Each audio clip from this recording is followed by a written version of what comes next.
right, so we're going to continue on with another version of a good old steak sarnie. So we've seen Merrick use his Côte de Boeuf.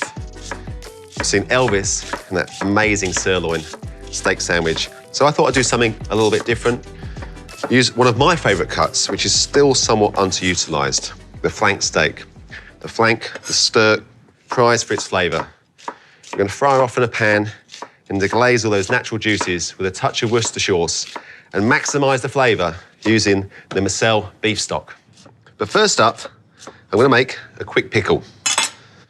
So grab yourself a red onion, slice her up. Not too thin, you want a little bit of texture and a little bit of crunch. And then just pickle that with some red wine vinegar, a touch of sugar, and a little bit of salt. Give that a little mix and let it do its thing.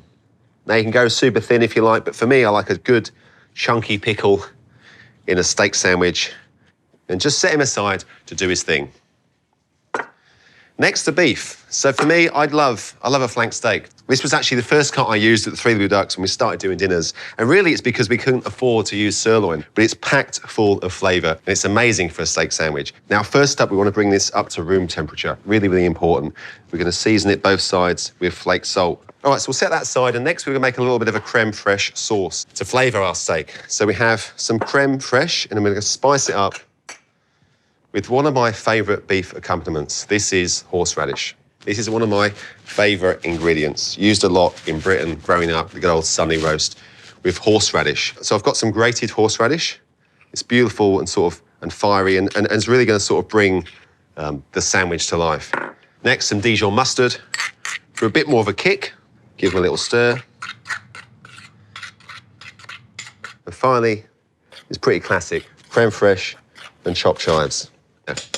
So I'll pop that aside, cover it up, or just leave that in the fridge until later on. So now for the cooking of the steak. So as you can see, it's got this sort of light sheen on it. So hot pan, little touch of olive oil. So for me, I've trimmed this slightly. Usually they do come trimmed, and then we pop the steak straight in.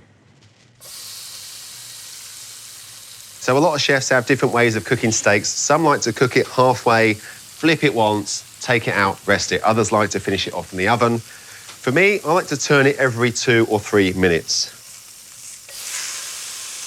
All right, so again, we're just going to carefully turn this over, have a little looky. So beautiful.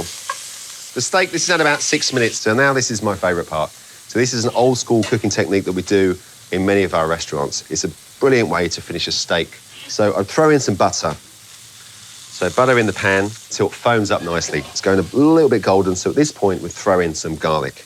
And so what we're going to do now is we're going to cook our sliced garlic. So the garlic's going to slightly sort of cook down, become beautiful and sweet, very slightly caramelised, create its own garlic butter, and then we're going to use that just to nappe over our steak. So just sort of bring it off the heat, and now we're just going to wine that beautiful butter.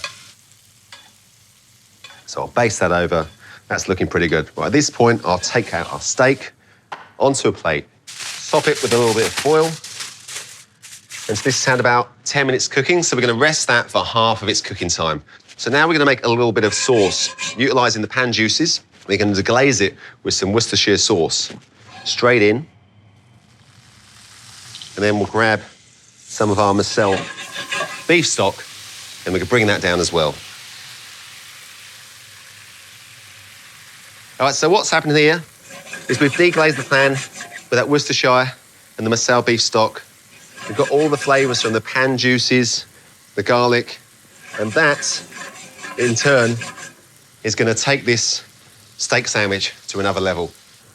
Our flank now, so it's had 10 minutes to rest. You see, we've lost some of those juices, but we are going to incorporate those back into the sauce. So this is pretty much ready to carve now. Before we do so, I'm just going to pop some ciabatta in the oven just to warm it through. Now, to carve a steak, I think it's really important to go against the grain. So with flank and skirt, it's really easy. You can see them running across here. They're quite thick. If you don't carve across, you're going to end up with something slightly stringy and perhaps a little chewy. Now, you could serve this up without bread if you like. Typically, I'd serve this with a little cheeky side salad and a lemon wedge. And whenever I would, I'd always season the inside of the steak as well. But of course, today is all about the old steak sandwich. And we pop our steak in a bowl. Some of this beautiful pickled Spanish onion. So now I'm going to freshen this up with a little bit of rocket. Those over the top. So the sauce itself, I'm actually just going to wind some of this. So I think it's nice to serve over the side as well. But I'm just going to dress this. So give it a good toss. And just make sure that steak and everything's nicely coated. And now it's time to build our sandwich. And for me, I could serve this in the middle of the table. We can have this by itself, maybe some roast spuds, and there's dinner. But today is all about the steak sandwich. It's to celebrate the beef, the pepper beef trencher, which really sets it apart from any ordinary steak sandwich. All right, now we'll grab our creme fraiche and a decent amount on the lid. So lid on, and that's it. There's our pepper steak trencher. I reckon that's good enough for Elvis.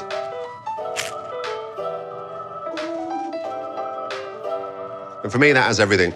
Beautiful steak, horseradish, and a punchy little sauce made from Worcestershire and the Massel beef stock. And of course, that toasted ciabatta to soak up all those beautiful juices. And you know what? I reckon even Elvis himself would be absolutely stoked with that.